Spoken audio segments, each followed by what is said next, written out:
Good morning everyone. Welcome back to the class. Dear students, yesterday we discussed past continuous tense. Today we will learn past perfect tense. Today we will learn past perfect tense, which is the third part of the past tense. आज हम लोग past tense का तीसरा भाग यानी कि past perfect tense को discuss करेंगे। ओके, कल आपको पास्ट कंटिन्यूअस बताया गया, जिसके अंदर बताया था कि सब्जेक्ट के बाद हेल्पिंग वर्ब वाज और वर का यूज़ होता है, वर्ब की आईएनजी फॉर्म इसमें यूज़ होती है। ओके, लेकिन इस सेशन में हम आपको पास्ट परफेक्ट को बताएंगे। ये बहुत आसान है, जिससे टेंसेस आपको पढ़ाए हैं उसको आप देखिए, और जैसे और भी टेंस था उसी तरह से ये भी टेंस है, बिल्कुल आसान है, देखिएगा। हर टेंस के अंदर हेल्पिंग वर्ब होता है, मैं बताया हूँ आपको। तो पास्ट परफेक्ट टेंस के अंदर क्या होता है? Helping verb use had. क्या होता है यूज? पास्ट परफेक्ट टेंस के अंदर हेल्पिंग वर्ब हैड का यूज होता है। हेल्पिंग वर्ब हैड का यूज होता है। अटेंशन बोर्ड पे देना, इधर उधर मत देखो। जैसे सब्जेक्ट हमारा चाहे सिंगुलर हो, प्लूरल हो, फर्स्ट पर्सन हो, सेकेंड पर्सन हो या थर्ड पर्सन हो, कोई भी पर्सन है सब्जेक्ट, तो उसके साथ हम हेल्पिंग वर्ब हैड ही लगाएंगे। समझ गए? देखिए हेल्पिंग वर्ब यहाँ जैसे ये सब्जेक्ट है आपका पूरा, तो सब के बाद हैड सीधा रख दीजिए आप। I had, you had, he had, she had. और आपको बताया था कि जहाँ पे परफेक्ट टेंस आ जाए वहाँ पे वर्ब की थर्ड फॉर्म यूज होगी। वर्ब की थर्ड फॉर्म, तो जैसे प्ले वर्ब है तो प्ले का सेकंड फॉर्म क्या था? प्लेड। और थर्ड फॉर्म क्या होता है? थर्ड फॉर्म भी प्लेड ही होता है। देखिए आई हैड प्लेड, मैं खेल चुका था। इसका हिंदी करते हैं तो चुका था, चुकी थी से हम इसको पास्ट में समझते हैं। जैसे प्रेजेंट में चुका है, चुकी है, चुकी हैं का मीनिंग कर रहे थे आप, उसी तरह से परफेक्ट में चुका था, क्योंकि ये बात पास्ट की है, भूतकाल की है, गुजरे हुए ज़माने की है, जो पहले से हो चुका है। समझ गए?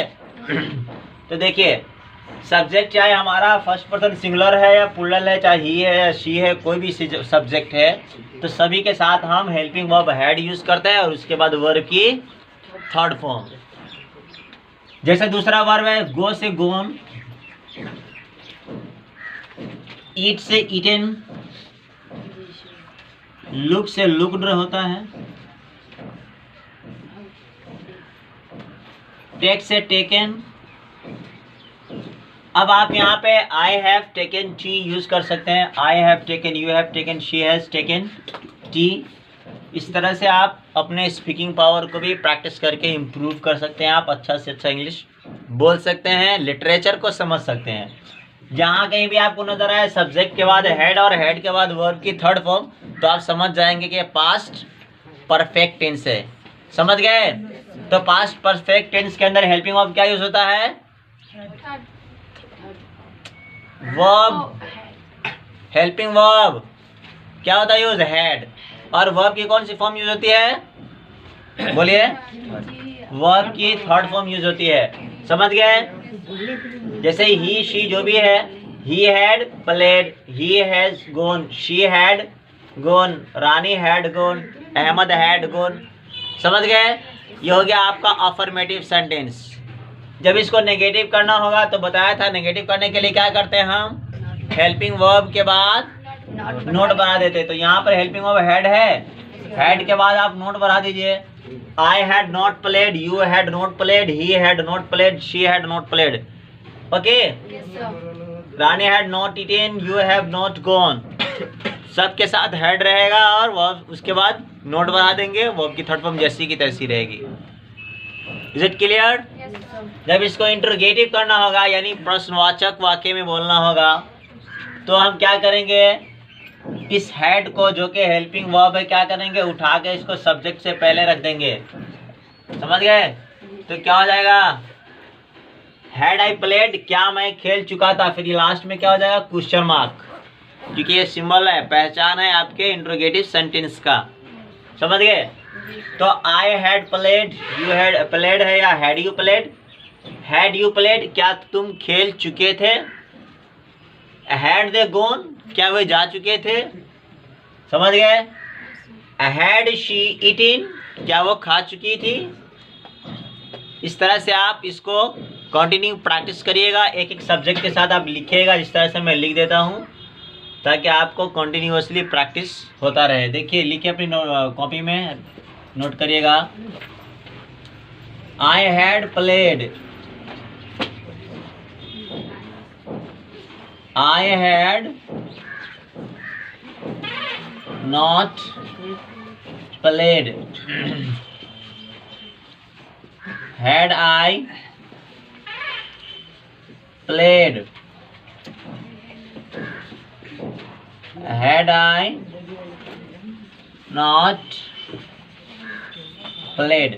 देखिए ये जो है आपका अफर्मेटिव सेंटेंस है। I had played, मैं खेल चुका था। I had not played, मैं नहीं खेल चुका था, नेगेटिव हो जाएगा। Had I played, interrogative positive, interrogative होगा, है ना, और ये होगा had I not played, interrogative negative है, यानी क्वेश्चन भी और नकारात्मक में है, वो नेगेटिव है। समझ गया ना? तो had I not played, क्या मैं नहीं खेल चुका था? समझ गए? तो इसको आप प्रैक्टिस करिएगा ताकि आपको अच्छी तरह से ये कवर रहे। कभी भी कहीं भी टेक्स्ट में, बुक में, न्यूज़पेपर में इस तरह से आपको नजर आए, आप समझ जाए कि हाँ ये पास्ट परफेक्ट टेंस का यूज किया गया है। Is it clear? Any problem?